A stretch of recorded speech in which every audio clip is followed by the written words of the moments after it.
పవన్ కళ్యాణ్కి సంబంధించినంత వరకు ఒకటి, పవన్ కళ్యాణ్ నిన్న తాజాగా ఏదైతే ప్రతిపక్ష హోదా మీకు రాదు, ఈ టర్మ్లో రాదు, ప్రజలు ఇవ్వలేదు, మాకంటే ఒక్క సీట్ ఎక్కువ వస్తే వచ్చేది అన్నటువంటి పాయింట్ చెప్పుకొస్తున్నారు. ఇక్కడ పవన్ కళ్యాణ్ గారికి కూడా తెలియాల్సిన పాయింట్ ఏంటంటే 22 కంటే ఒకటి ఎక్కువ వస్తే, 21 కంటే ఎక్కువ వస్తే కాదు.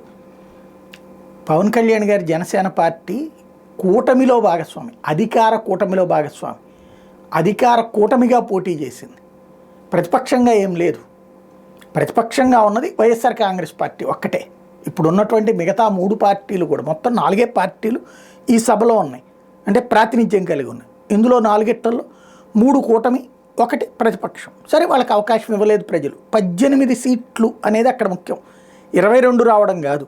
18 సీట్లు వస్తే చాలా వాళ్ళకి ప్రతిపక్ష హోదా వచ్చేస్తుంది. అలా కాకపోతే ప్రతిపక్ష పాత్ర ఏమన్నా పవన్ కళ్యాణ్ తీసుకుంటారా? తీసుకోరు కదా. అప్పుడు ప్రతిపక్షం అనేటటువంటి దానికి 22 అక్కర్లేదు.